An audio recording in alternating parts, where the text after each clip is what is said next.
Security Council has approved a Russian draft resolution to support the Minsk agreements aimed at resolving the crisis in Ukraine. RT's Marina Portnoy is in New York with the details. Marina, what indeed do we know so far?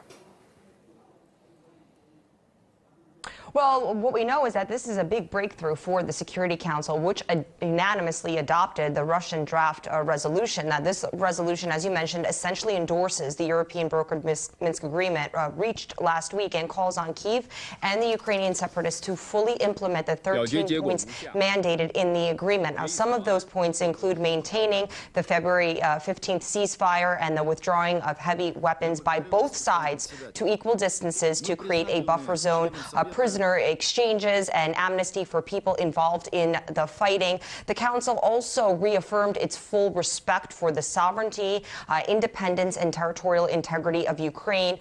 Council members also reaffirmed its commitment to an independent investigation into the Malaysia Airlines flight MH17 and hold those responsible for that plane crash to be held accountable. Western countries, however, did call on Moscow and put a lot of pressure on Russia to use its influence on the separatists to ensure that the Minsk agreement will be complied with. The Russian envoy to the UN, Vitaly Churkin, expressed optimism in paving a long overdue road to peace in Ukraine.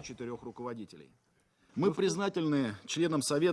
are certain that now, after the unprecedented diplomatic steps taken in Minsk by the leaders of Russia, France, Germany and Ukraine, there is a real opportunity for Ukraine to start turning this tragic page of its history.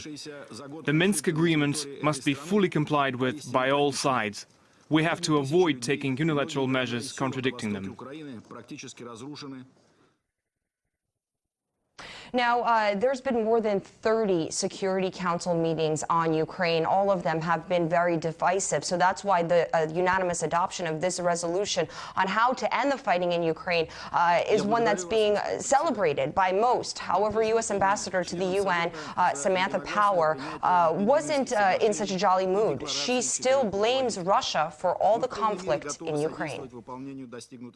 And even with such limited information, we know with certainty that at the same time that Russia signs on to yet another agreement committing itself to de-escalation and peace, forces that Russia trains, equips, and joins on the battlefield have only escalated this fighting. Now, many Security Council members also expressed grave concern over the continued fighting in and around Debaltseve.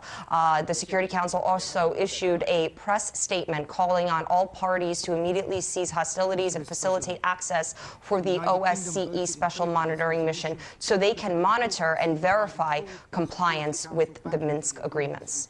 Keeping us up to date from New York, Marina Portnoy, thank you for that.